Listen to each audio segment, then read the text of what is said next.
Hello friends, चलिए आज हम लोग स्टार्ट करते हैं अपने नेक्स्ट टॉपिक के बारे में। इस चैप्टर से रिलेटेड हमारा चैप्टर चला था breathing and exchange of gases, class 11th का टॉपिक है।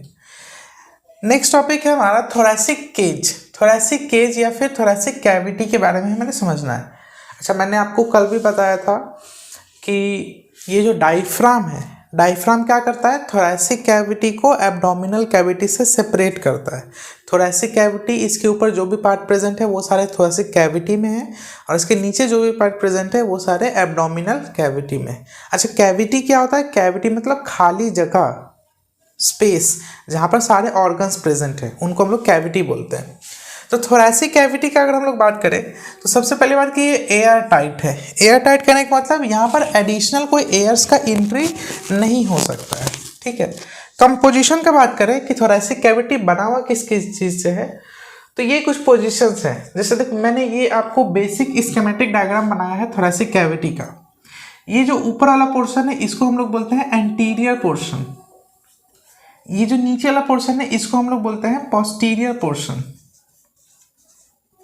ठीक है। ये जो साइड वाला दोनों पोर्शन है इसको हम लोग बोलेंगे लैटरल पोर्शन, और जो आगे की साइड है यानी हमारे फेस की तरफ वाला पोर्शन है इसको हम लोग बोलेंगे वेंट्रल साइड, और इसके पीछे वाले तरफ की हम लोग बोलेंगे डॉर्सल साइड। मतलब पीछे की तरफ डॉर्सल साइड, आगे की तरफ वेंट्रल साइड। तो ये सभी साइड से थोरैसिक कैविटी किस चीज़ से कंपोज्ड है, कैसे घिरा हुआ है, ये समझो। अगर हम लोग एंटीरियर पोर्शन की बात करें तो एंटीरियर ये नेक से कनेक्टेड है। देखिए, ये हमारा नेक हो गया, एंटीरियर पोर्शन ये हमारा थोरैसिक कैविटी है। एंटीरियर मतलब ऊपर वाला पार्ट। ऊपर वाले पार्ट में क्या प्रेजेंट है? एक तो हमारा नेक प्रेजेंट है, और दूसरा देखिए ये हमारा जो कॉलर बोन है ना, जो ये देखिए ये वाला बोन गया है जिसको हम लोग ब्यूटी बोन भी बोलते हैं, इसको बोला जाता है क्लेविकल। तो नेक और क्लेविकल से ऊपर वाला एंटीरियर वाला पोर्शन कनेक्टेड है। पोस्टीरियर पार्ट का बात करें यानी नीचे की तरफ से, तो नीचे की तरफ से क्या प्रेजेंट है? ये डायफ्राम प्रेजेंट है जो कि सेपरेट कर रहा है एब्डोमेन और थोरैक्स को। वेंट्रल साइड का बात करें, वेंट्रल मतलब आगे की तरफ, तो आगे की तरफ क्या क्या प्रेजेंट है? देखो यहाँ पर एक तो रिब्स प्रेजेंट है। रिब्स टोटल कितना होता है बताओ? 12 पेयर रिब्स होता है। हम लोग जब पढ़ेंगे ना लोकोमोशन मूवमेंट, वहाँ पर मैं आपको बताऊंगा कि 12 में भी किस किस तरह के रिब्स होते हैं। लेकिन अभी आप ध्यान रखो, 12 पेयर ऑफ रिब्स प्रेजेंट होता है, 12 इस तरफ 12 इस तरफ। ये रिब्स जो है वो इस तरह से सर्कुलर शेप में होता है, मतलब आगे की तरफ से जाता है और पीछे की तरफ ये वर्टिब्रल कॉलम से कनेक्टेड होता है। तो वेंट्रल साइड में बात करें तो वेंट्रल साइड में एक तो देखो ये फ्लैट बोन प्रेजेंट है बीच वाला, जहाँ से सारा रिब्स कनेक्टेड है। इस बोन को हम लोग क्या बोलते हैं? देखो, इस बोन को हम लोग बोलते हैं स्टर्नम। ये जो फ्लैट बोन मैंने बनाया ना आपको, ये फ्लैट बोन क्या है? स्टर्नम है। और ये सारे क्या प्रेजेंस है? रिब्स प्रेजेंट है। ठीक है, तो ये हो गया रिब्स। तो वेंट्रल साइड में क्या क्या प्रेजेंट है? एक तो स्टर्नम प्रेजेंट है और रिब्स प्रेजेंट है। डोर्सल साइड में बात करें तो ये जो रिब्स वेंट्रल से ओरिजिनेट हुआ है, ये राउंड जाकर कैसे घूम करके डोर्सल साइड से भी कनेक्टेड होगा वर्टिब्रल कॉलम से। तो डोर्सल साइड में क्या प्रेजेंट है? एक तो मिडिल में वर्टिब्रल कॉलम है और बाकी ये सारे रिब्स प्रेजेंट है। तो देखो, डोर्सल में क्या प्रेजेंट है? वर्टिब्रल कॉलम और रिब्स प्रेजेंट है। और साइड में बात करें यानी लैटरल पोर्शन में, ये वाला साइड अगर हम लोग बात करें तो यहाँ पर क्या देखने को मिलेगा? यहाँ पर सिर्फ हम लोग को रिब्स देखने के लिए मिलेगा। तो देखो यहाँ पर रिब्स प्रेजेंट है। ठीक है, तो ये क्वेश्चन पूछा जाता है कि सभी पोजीशन की तरफ से हमारा जो रिब केज है वो किस किस चीज़ से कंपोज है, कैसे कैसे बना हुआ है। फिर ये देखो, रिब्स के बीच में मसल्स प्रेजेंट होता है। हर एक रिब्स के बीच में मसल्स प्रेजेंट होता है। उस मसल्स को हम लोग क्या बोलते हैं? इंटरकोस्टल मसल बोलते हैं। इंटरकोस्टल मसल भी दो तरह का होता है, एक होता है एक्सटर्नल इंटरकोस्टल मसल और एक होता है इंटरनल इंटरकोस्टल मसल। यहाँ पर देखो आपको डायफ्राम इंटरकोस्टल मसल का डायग्राम दिख रहा होगा, जिसमें एक्सटर्नल और इंटरनल इंटरकोस्टल मसल को डिनोट किया गया। तो ये देखो इंटरकोस्टल मसल हो गया। ये मसल्स कहाँ प्रेजेंट है? Between the ribs. रिब्स के बीच में प्रेजेंट है इंटरकोस्टल मसल। फिर देखो, ये हो गया डायफ्राम। डायफ्राम जो है वो डोम शेप का होता है। डायफ्राम का जो शेप है वो है डोम शेप। डोम मतलब क्या होता है? गुम्बद। जैसे मंदिर वगैरह के ऊपर या फिर ऐसे जो पुराने किला होते थे, फोर्ट होते थे, उनके ऊपर इस तरह से गुम्बद बनाया जाता था, डोम। इसी को हम लोग बोलते हैं डोम शेप।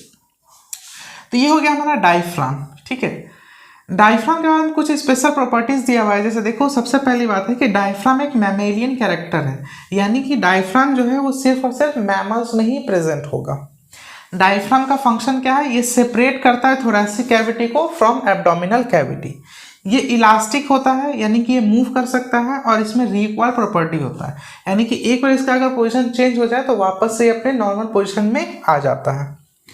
ये मस्कुलर है, मसल्स का बना हुआ है। किस तरह के मसल्स का बना हुआ है, स्केलेटल मसल्स का बना हुआ है, और स्केलेटल मसल में भी थीन स्केलेटल मसल्स का बना हुआ है, क्योंकि थीन रहेगा तभी तो ये मूव कर पाएगा ना ऊपर नीचे।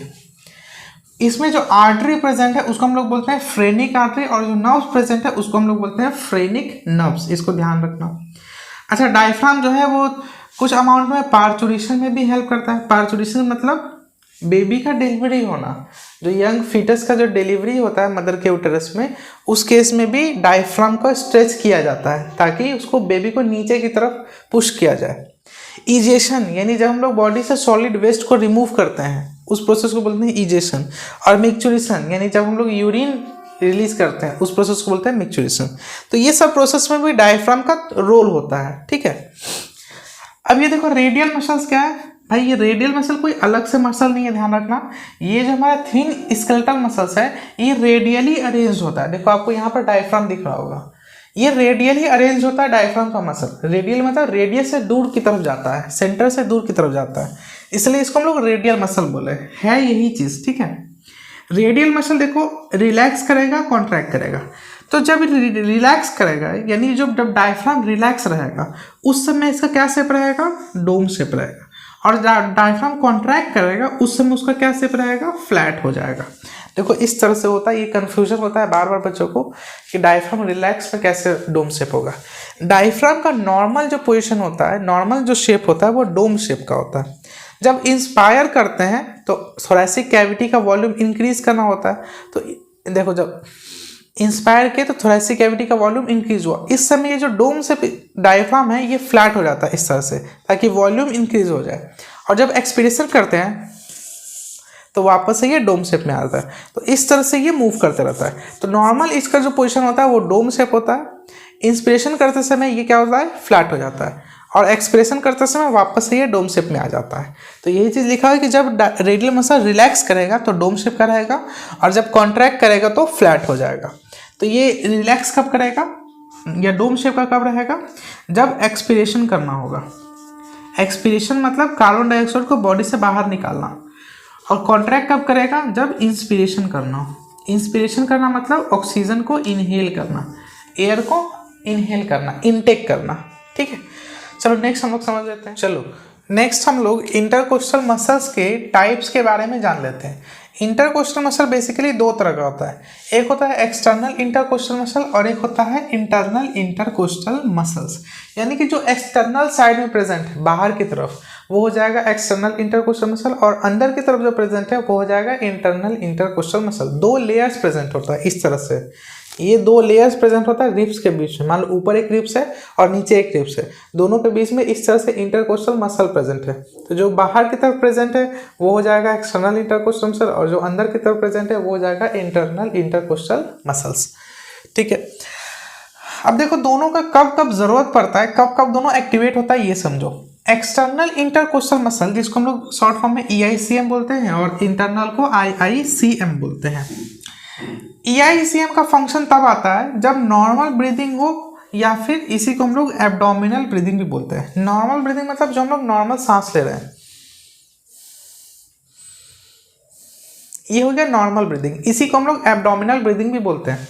तो इस समय हमारा सिर्फ और सिर्फ एक्सटर्नल इंटरकोस्टल मसल्स काम करता है और साथ में डायफ्राम फंक्शन करता है। तो जब ब्रीदिंग रेट का बात करें नॉर्मल ब्रीदिंग के समय में, तो लगभग एक बार ब्रीथ इन और आउट करने में हमें 5 सेकेंड का समय लगता है। यानी इनहेलेशन और एक्सहेलेशन में 5 सेकेंड का टाइम लगता है। इसको और डीप हम देखें तो इनहेलेशन में लगता है 2 सेकेंड और एक्सहेलेशन में लगता है 3 सेकेंड। तो 2 + 3 5 सेकेंड हो गया। तो यानी कि 1 टाइम ब्रीथ करने में हमें 5 सेकेंड लग रहा है, और 1 मिनट में कितना सेकेंड होता है, 60 सेकेंड। तो जब इसको डिवाइड करोगे तो 1 मिनट में 12 to 16 टाइम्स हमारा आता है। बेसिकली 12 आता है। बच्चों में क्या होता है कि ब्रीदिंग रेट फास्ट होता है, तो हम लोग 12 to 16 बोल देते हैं। यानी 1 मिनट में 12 से 16 बार हम लोग इंस्पिरेशन और एक्सप्रेशन कर लेते हैं। इंटरनल इंटरकोस्टल मसल की बात करें तो इंटरनल इंटरकोस्टल मसल तभी काम आएगा जब फोर्सफुल एक्सपिरेशन करना हो। देखो जब फोर्सफुल इंस्पिरेशन करना हो, देखो योगा वगैरह करते समय हम लोग ज़्यादा जोर से सांस को अंदर लेते हैं तो होता है फोर्सफुल इंस्पिरेशन। इस समय हमारा EICM ही फंक्शन करता है। लेकिन जब फोर्सफुल एक्सपिरेशन करते हैं या फिर बलून को फूंकते समय जोर से फूंक मारते हैं, ये होता है फोर्सफुल एक्सपिरेशन। इस समय हमारा IICM फंक्शन करता है, ध्यान रखना, सिर्फ और सिर्फ फोर्सफुल एक्सपिरेशन के समय में। और यहाँ पर फोर्सफुल एक्सपिरेशन के साथ साथ डायफ्राम फंक्शन उतना नहीं करता है।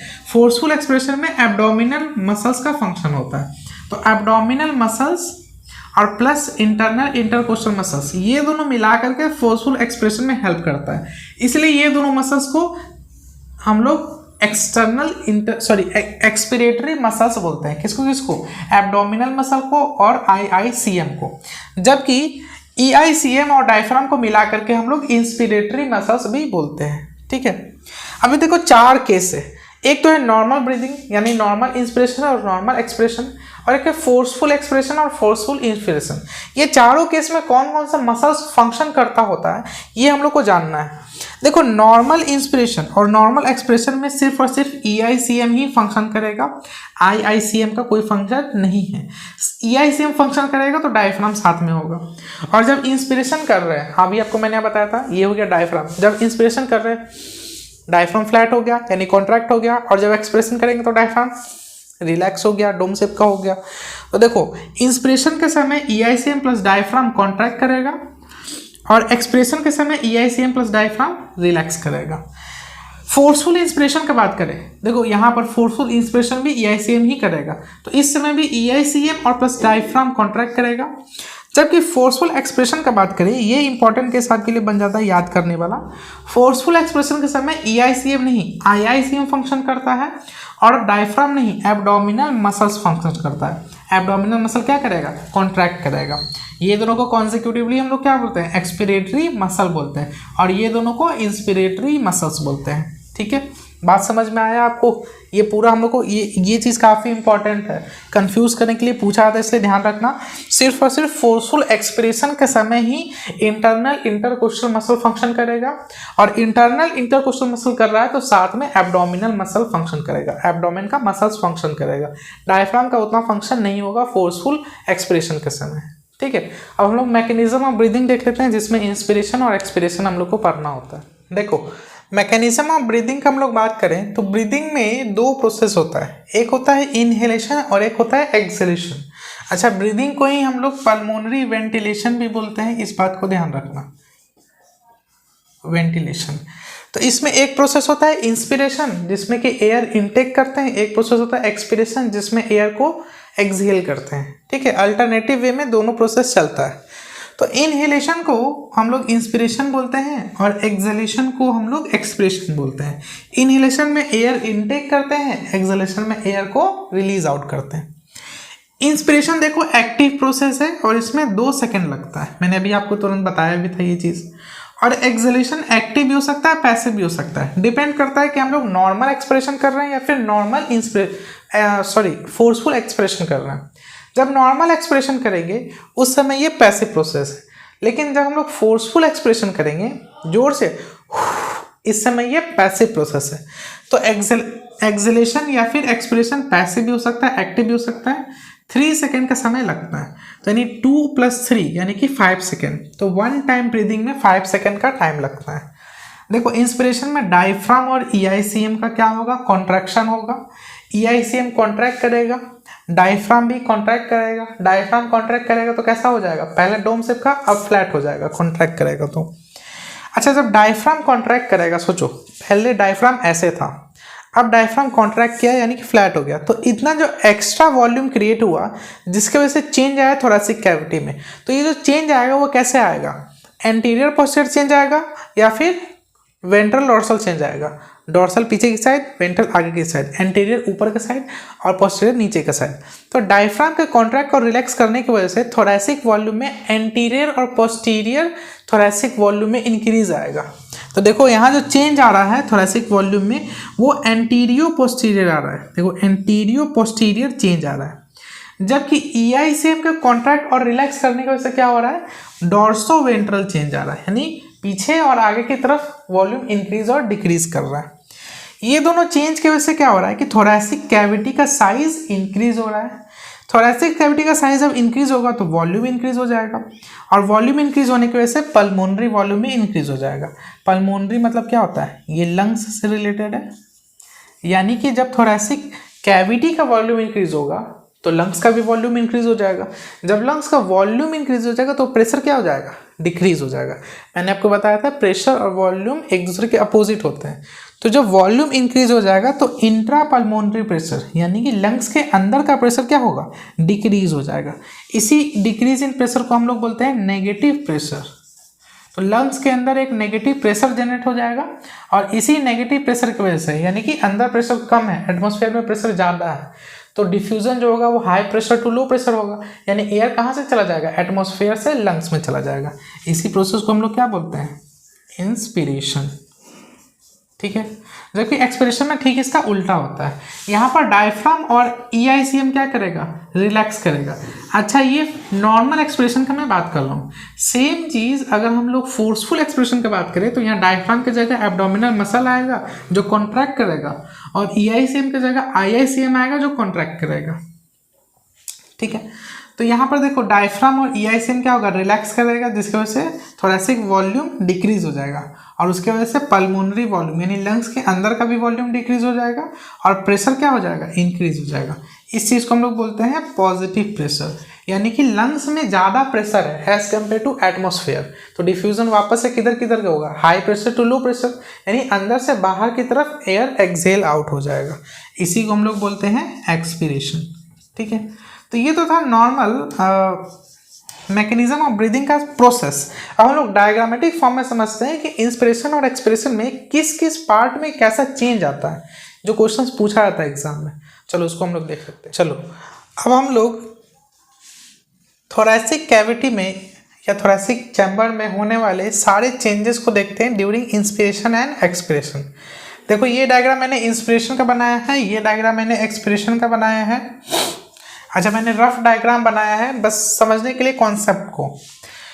देखो क्या हो रहा है, इंस्पिरेशन के समय क्या होता है, बाकी EICM IICM जो भी है, डायफ्राम ये सब चीज़ मैंने आपको बता दिया, रिलैक्स करेगा, कॉन्ट्रैक्ट करेगा, एंटीरियर पोस्टीरियर चेंज आएगा, डोर्सोवेंट्रल चेंज आएगा, ये सारी चीज़ मैंने आपको बता दिया। अब डिफरेंट पार्ट्स के अंदर क्या क्या चेंज आता है ये समझो। इंस्पिरेशन के समय क्या होता है, एयर जो है वो इंटर करेगा लंग्स के अंदर, इसी प्रोसेस को हम लोग बोलते हैं इंस्पिरेशन। अब एयर कैसे इनटेक करेगा ये समझो। तीन चीज़ें हैं, एक तो हमारा देखो ये वेंट्रल पोर्शन हो गया यानी आगे की साइड, ये डोर्सल पोर्शन हो गया यानी पीछे की साइड। आगे की साइड क्या प्रेजेंट है, रिब्स प्रेजेंट है और स्टर्नम प्रेजेंट है। डोर्सल साइड में क्या प्रेजेंट है, रिब्स प्रेजेंट है और वर्टिब्रल कॉलम प्रेजेंट है। तो ये जो मैंने बनाया है ये वर्टिब्रल कॉलम है, ठीक है, ये बोन्स है, वर्टिब्रल कॉलम का बोन्स है। और ये देखो ये रिब्स प्रेजेंट है, बीच में इंटरकोस्टल मसल्स प्रेजेंट है, दो रिब्स के बीच में ये हो गया इंटरकोस्टल मसल। ये क्या बनाया है, डायफ्राम का मैंने आपको ये डायग्राम बनाया है। ठीक है, देखो जब एयर इनटेक करेगा, एयर कैसे इनटेक करेगा पहले ये समझो। सबसे पहला चेंज आएगा डायफ्राम में जो कि कॉन्ट्रैक्ट करेगा, यानी डायफ्राम अभी जो है वो डोम शेप का, जब ये कॉन्ट्रैक्ट करेगा तो ये क्या हो जाएगा, फ्लैट हो जाएगा, यानी ये डायफ्राम जो है वो फ्लैट होकर के नीचे की तरफ आ जाएगा इस तरह से।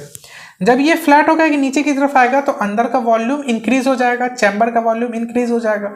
साथ में क्या होगा, ये जो रिब्स और स्टर्नम है ये अपवर्ड यानी ऊपर की तरफ मूव करेगा। देखो रिब्स एंड स्टर्नम रेज्ड, जैसे हम लोग इनहेलेशन कर रहे हैं देखो ऐसे, तो ये रिब्स और जो स्टर्नम है ये पूरा का पूरा थोरैसिक चैम्बर जो है वो ऊपर की तरफ रेज हो रहा है।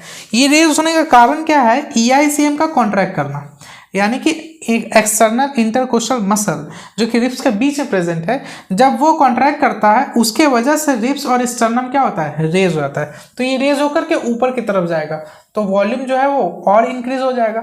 ये सभी चेंज की वजह से क्या होता है कि थोरैसिक कैविटी का यानी थोरैक्स का वॉल्यूम क्या हो जाता है, इंक्रीज हो जाता है। जब वॉल्यूम इंक्रीज हो जाएगा तो लंग्स का भी वॉल्यूम इंक्रीज हो जाएगा। ये देखो ये लंग्स मैंने बनाया है, तो लंग्स का जब वॉल्यूम इंक्रीज हो जाएगा तो इंट्रा पल्मोनरी प्रेशर यानी लंग्स के अंदर का प्रेशर क्या होगा, डिक्रीज हो जाएगा, नेगेटिव प्रेशर जनरेट हो जाएगा, जिसकी वजह से एयर क्या हो जाएगा, एटमॉस्फेयर से लंग्स में एंटर कर जाएगा। इसी प्रोसेस को हम लोग क्या बोलते हैं, इंस्पिरेशन बोलते हैं। एक्सप्रेशन में क्या है, ठीक उसका अपोजिट है। यहाँ पर जो डायफ्राम कॉन्ट्रैक्ट किया था और नीचे डोम शेप से रेज होकर फ्लैट बन गया था, अब एक्सप्रेशन के समय क्या होगा, वापस से ये अपने नॉर्मल पोजीशन में आएगा। तो डायफ्राम रिलैक्स करेगा और मूव करेगा अपवर्ड, ऊपर की तरफ, और फिर से ये डोम शेप अपना गेन कर लेगा। रिब्स और स्टर्नम जो है वो जो पहले रेज किया था इंस्पिरेशन के समय, वो भी अपने नॉर्मल पोजीशन पे आ जाएगा, और ईआईसीएम जो कॉन्ट्रैक्ट किया था वो रिलैक्स हो जाएगा। तो ईआईसीएम के कॉन्ट्रैक्ट करने की वजह से रिब्स और स्टर्नम रेज हुआ था। अब ईआईसीएम के रिलैक्स होने की वजह से रिब्स और स्टर्नम जो है वापस अपने नॉर्मल पोजीशन पे आ जाएगा।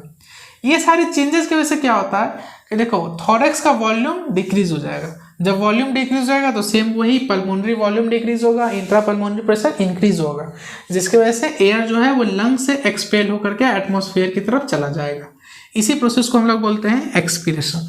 तो ये इंस्पिरेशन और एक्सपीरेशन का मैंने आपको कंप्लीट बता दिया कि क्या क्या चेंजेस आता है, वॉल्यूम में क्या क्या चेंज आता है, और अलग अलग डिफरेंट पार्ट्स में क्या क्या चेंजेस आता है। इसको आप लोग अच्छे से नोट डाउन कर लेना, ठीक है। नेक्स्ट टॉपिक हमारा है वॉल्यूम एंड कैपेसिटीज के बारे में। चलो हम लोग अपना नेक्स्ट टॉपिक देख लेते हैं, रेस्पिरेटरी वॉल्यूम एंड कैपेसिटी। इसी को हम लोग पल्मोनरी वॉल्यूम एंड कैपेसिटी भी बोलते हैं। देखो, वॉल्यूम को मेजर करने के लिए एक मशीन होता है, यानी कितना एयर इंस्पायर्ड हुआ, कितना एयर एक्सपायर्ड हुआ लंग्स में। इस चीज़ को मेजर करने के लिए, वॉल्यूम ऑफ एयर को मेजर करने के लिए एक मशीन होता है। उस डिवाइस को हम लोग बोलते हैं स्पायरोमीटर या फिर रेस्पायरोमीटर। और इससे जो रीडिंग निकल के आता है, जो रिकॉर्डिंग निकल के आता है, उस रिकॉर्डिंग को हम लोग बोलते हैं स्पायरोग्राम, ठीक है। तो अगर वॉल्यूम का बात करें तो टोटल 4 टाइप्स ऑफ वॉल्यूम हमें पढ़ना है। 4 टाइप्स ऑफ वॉल्यूम होता है लंग्स के अंदर। देखो, ये मैंने आपको डायग्राम बना करके दिया है, जो कि बेसिक और डायग्राम है, जिससे आपको समझने में आसानी होगा। हालांकि बुक्स वगैरह में देखो ये वाला डायग्राम आपको बना के दिया जाता है वॉल्यूम और कैपेसिटी को समझने के लिए, तो वो डायग्राम से भी आप समझ सकते हैं। और पहले ये समझ के वो समझिएगा तो वो जल्दी समझ में आ जाएगा। वो ग्राफ के फॉर्म में दिया हुआ है ना, इसीलिए वो थोड़ा सा समझने में दिक्कत होता है। तो आप ऐसे समझ लो। देखो, सबसे पहला है इंस्पिरेटरी रिजर्व वॉल्यूम। मैंने सबका शॉर्ट फॉर्म लिखा है और उसी का फुल फॉर्म मैंने यहाँ पर भी आपको लिख करके दिया। तो IRV मतलब क्या होता है, इंस्पिरेटरी रिजर्व वॉल्यूम। TV का मतलब टाइडल वॉल्यूम। ERV का मतलब एक्सपिरेटरी रिजर्व वॉल्यूम। और RV का मतलब residual volume. Inspiratory reserve volume क्या होता है, forcefully inspired over tidal volume. पहले टाइडल वॉल्यूम समझो। टाइडल वॉल्यूम क्या होता है, एक नॉर्मल ब्रीदिंग के समय, यानी नॉर्मल इंस्पिरेशन और नॉर्मल एक्सप्रेशन के समय कितना वॉल्यूम ऑफ एयर इनटेक और एक्सहेल आउट किया जा रहा है, उस वॉल्यूम ऑफ एयर को हम लोग क्या बोलेंगे, टाइडल वॉल्यूम बोलेंगे। जिसका अमाउंट कितना होता है, 500 मिलीलीटर होता है। यानी एक बार जब हम लोग इनहेल किए तो 500 मिलीलीटर एयर को हम लोग इनटेक कर लिए, फिर एक बार जब एक्सहेल करेंगे तो 500 मिलीलीटर एयर को एक्सपेल आउट कर देंगे। देखो, normally inspired and expired volume of air को टाइडल वॉल्यूम बोलते हैं। अब टाइडल वॉल्यूम के अलावा, यानी कि टाइडल वॉल्यूम को छोड़ करके बाकी और फोर्सफुल इंस्पिरेशन के टाइम जितना वॉल्यूम हम लोग इंस्टेक कर रहे हैं, ये तो हो गया normal volume, tidal volume. IRV क्या है, forcefully inspired over tidal volume, यानी टाइडल वॉल्यूम को अलावा, टाइडल वॉल्यूम तो होगा ही, इसके अलावा जो एयर इनटेक करेंगे फोर्सफुल इंस्पिरेशन के समय, जोर से सांस अंदर जब हम लोग लेते हैं, इस समय टाइडल वॉल्यूम तो है ही, इसके अलावा जो वॉल्यूम इनटेक हुआ है उसको हम लोग बोलते हैं इंस्पिरेटरी रिजर्व वॉल्यूम, जिसका वैल्यू लगभग 2500 से 3000 ml के बीच में होता है। और फोर्सफुल एक्सपिरेशन के समय टाइडल वॉल्यूम के अलावा और जितना वॉल्यूम ऑफ एयर को एक्सपायर्ड हम लोग करते हैं उसको हम लोग बोलते हैं एक्सपिरेटरी रिजर्व वॉल्यूम, जिसका वैल्यू होता है 1000 to 1100 ml। Forcefully expired over tidal volume, यानी टाइडल वॉल्यूम तो होगा भाई, इसको ध्यान रखना, टाइडल वॉल्यूम तो हो गए, इसके अलावा जो वॉल्यूम एक्सपायर्ड और इंस्पायर्ड होता है उसको हम लोग बोलते हैं ERV एंड IRV। RV मतलब क्या है, रेसिडुअल वॉल्यूम। रेसिडुअल वॉल्यूम मतलब क्या होता है, फोर्सफुल एक्सपिरेशन करने के बाद भी, जैसे हम लोग जोर से जब सांस को बाहर की तरफ छोड़ते हैं तो हमें क्या लगता है कि लंग्स में टोटल एयर जितना है सब बाहर आ गया, बिल्कुल भी नहीं। अगर लंग्स का टोटल एयर बाहर आ जाए तो लंग्स तो कोलैप्स कर जाएगा। तो इस चीज़ से प्रिवेंट करने के लिए कुछ amount of volume of air जो है लंग्स में प्रेजेंट होता है फोर्सफुल एक्सपिरेशन के बाद भी। तो रेसिडुअल वॉल्यूम क्या होता है, volume of air that is present या remaining in the lungs after forceful expiration. तो फोर्सफुल एक्सपिरेशन के बाद भी जो वॉल्यूम ऑफ एयर लंग्स में बच जाता है वो होता है RV, जिसका वैल्यू कितना होता है 1100 to 1200 मिलीलीटर होता है। तो ये 4 वॉल्यूम के बारे में हमें पढ़ना था। ये जो स्पायरोग्राम है ये इसी सारे वॉल्यूम्स को रीडिंग करके बताता है, मतलब रीड इसमें प्रेजेंट होता है रिकॉर्डिंग, और जो डिवाइस इसको रीड करता है वो होता है स्पायरोमीटर। नेक्स्ट कैपेसिटी क्या होता है समझो। कैपेसिटी में क्या होता है कि एक से ज़्यादा मोर देन 1 वॉल्यूम को ऐड करते हैं तो वो कैपेसिटी बन जाता है। अब कैपेसिटी भी बहुत तरह का होता है, जैसे देखो सबसे पहला है इंस्पिरेटरी कैपेसिटी। इंस्पिरेटरी कैपेसिटी में टोटल वो वॉल्यूम आएगा जो वॉल्यूम इंस्पायर्ड किया जा रहा है। तो पहला तो टाइडल वॉल्यूम आ जाएगा जो कि नॉर्मल इंस्पिरेशन और एक्सप्रेशन के समय है, और दूसरा इंस्पिरेटरी रिजर्व वॉल्यूम आ जाएगा। तो IRV और TV को ऐड कर देंगे तो वो बन जाएगा इंस्पिरेटरी कैपेसिटी, जिसका वैल्यू होता है लगभग 3000 to 35 ml के बीच में होता है। नेक्स्ट है एक्सपिरेटरी कैपेसिटी। एक्सपिरेटरी कैपेसिटी में टोटल वो वॉल्यूम को कैलकुलेट करेंगे जिसमें एक्सपिरेशन कर रहे हैं। तो एक तो टाइडल वॉल्यूम में एक्सपायर कर रहे हैं 500 ml, और उसके अलावा एक्सपिरेटरी रिजर्व वॉल्यूम को भी हम लोग एक्सपायर कर रहे हैं 1000 to 1100 ml। ये दोनों को जब ऐड कर देंगे तो 1500 to 1600 ml हम लोग का आ जाएगा। फिर ये क्या है FRC। FRC मतलब होता है फंक्शनल रेसिडुअल कैपेसिटी। FRC में हम लोग ऐड करते हैं ERV को और रेसिडुअल वॉल्यूम को।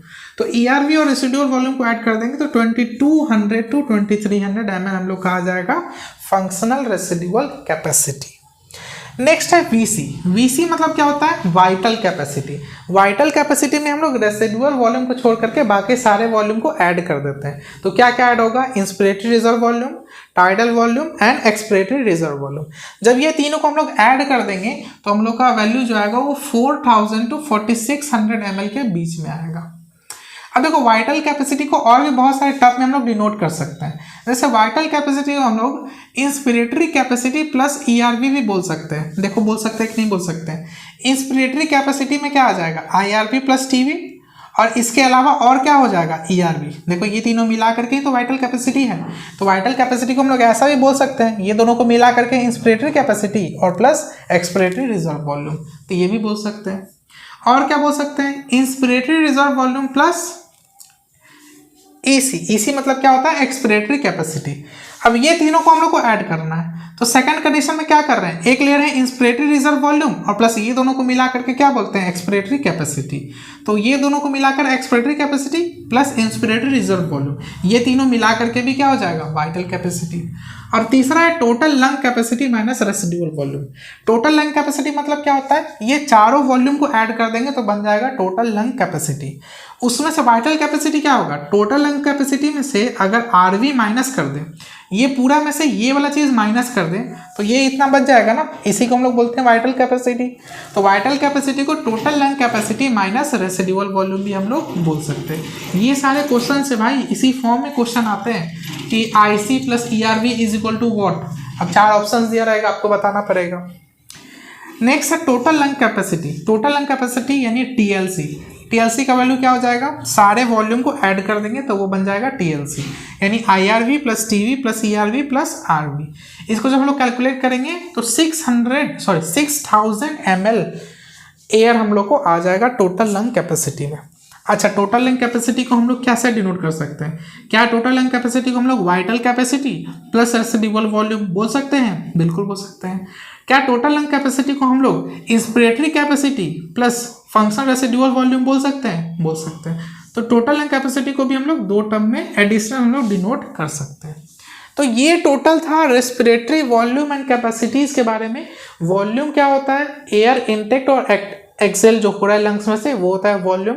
और कैपेसिटी मतलब क्या होता है, मैक्सिमम अमाउंट ऑफ एयर कितना हो सकता है किसी पार्टिकुलर कैपेसिटी के अंदर। कैपेसिटी मतलब होता है जिसमें एक से ज़्यादा वॉल्यूम को ऐड किया जाए। मैंने आपको सारा चीज़ बता दिया डिटेल में, और वो जो बुक्स में डायग्राम दिया जाता है वो भी इजी है समझना। अगर आप एक बार ये समझ गए तो वो वाला चीज़ भी आपको समझ में आ जाएगा ग्राफिकल फॉर्म। देखो कुछ एडिशनल पॉइंट्स है, उसके बारे में भी हम लोग देख लेते हैं। सबसे पहला नोट पॉइंट है vital capacity in athlete is higher than normal person, यानी एक नॉर्मल पर्सन के अंदर जितना वाइटल कैपेसिटी होता है उससे कई ज़्यादा वाइटल कैपेसिटी होता है कि एथलीट के अंदर। एथलीट जो है जो स्पोर्ट्स में पार्टिसिपेट करते हैं वो काफ़ी ज़्यादा एक्सरसाइज करके अपने वाइटल कैपेसिटी को इंक्रीज करते हैं, ठीक है। आप सोच रहे होंगे कि ये पहले से अंडरलाइन क्यों किया गया है। एक्चुअली मैंने सेम रिकॉर्डिंग पहले भी किया था, लेकिन उस समय मैं माइक तो ऐसे पकड़ा हुआ था, लेकिन माइक का जो प्लग है वो मेरे मोबाइल में कनेक्टेड ही नहीं था, तो मैं बस यहाँ से बोल रहा था, वहाँ कुछ रिकॉर्ड हो ही नहीं रहा था, तो इसलिए मुझे फिर से करना पड़ रहा है। टोटल लंग कैपेसिटी क्या होता है? टोटल लंग कैपेसिटी मैंने भी आपको बताया, सारे वॉल्यूम को ऐड कर देंगे जो कि 6000 ml के बराबर आता है, लेकिन ये तो मेल में आता है। फीमेल में 6000 से कुछ कम होता है, that is 4200 ml of air होता है टोटल लंग्स कैपेसिटी में। ये देखो कुछ पॉइंट्स लिखे हुए हैं, इसका डेफिनेशन मैं आपको यहाँ दे देता हूँ, डेफिनेशन आप यहाँ से नोट कर लेना। ये होता क्या है इसको हम लोग समझ लेते हैं। देखो फर्स्ट पॉइंट है anatomical dead space. Anatomical dead space क्या होता है?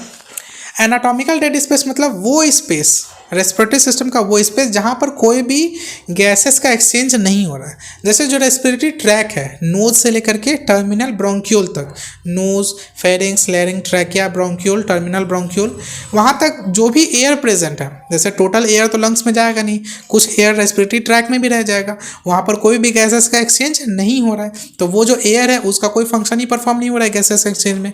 तो ये जो स्पेस है जहाँ पर कोई गैसेस का एक्सचेंज नहीं हो रहा है, इसको हम लोग बोलते हैं एनाटॉमिकल डेड स्पेस। इसमें लगभग टोटल अमाउंट ऑफ कितना वॉल्यूम होता है? टाइडल वॉल्यूम का 30%। टाइडल वॉल्यूम कितना होता है? 500 ml, और उसका 30% निकालेंगे तो कितना आ जाएगा? 150 ml। तो 150 ml जो है वो एनाटॉमिकल डेड स्पेस में ही रह जाएगा, जिस एयर का कोई गैसेस का एक्सचेंज नहीं होना है हमारे बॉडी में। फिजियोलॉजिकल डेड स्पेस क्या होता है? अब रेस्पिरेटरी ट्रैक को छोड़ करके लंग्स में भी क्या होता है कि कुछ ऐसे एल्वलाई होते हैं जिनके अंदर जो नॉर्मल गैसेस एक्सचेंज होता है उससे कम गैसेस एक्सचेंज होता है।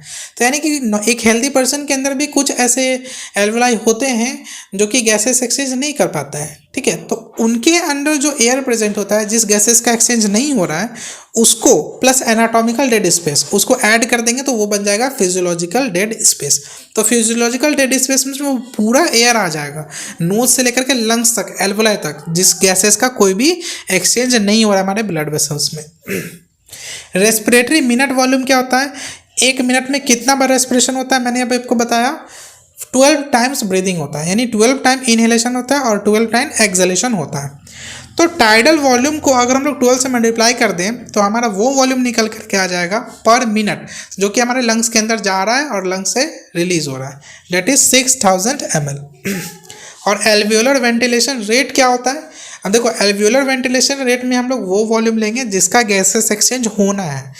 ये 30% ऑफ टीबी का कोई गैसेस एक्सचेंज नहीं हो रहा था, जबकि 70% ऑफ टीबी बचा जो रह गया उसका गैसेस एक्सचेंज होना है एल्वोलाई में जा करके। तो अगर 500 का दैट इज टाइडल वॉल्यूम का 70% कैलकुलेट करें तो वो कितना आएगा? 350 ml।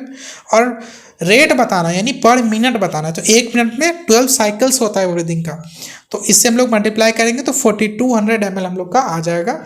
ये क्या हो जाएगा? एल्वियोलर वेंटिलेशन रेट, ठीक है। तो ये कुछ एडिशनल पॉइंट्स हैं जो मैंने आपको बताया।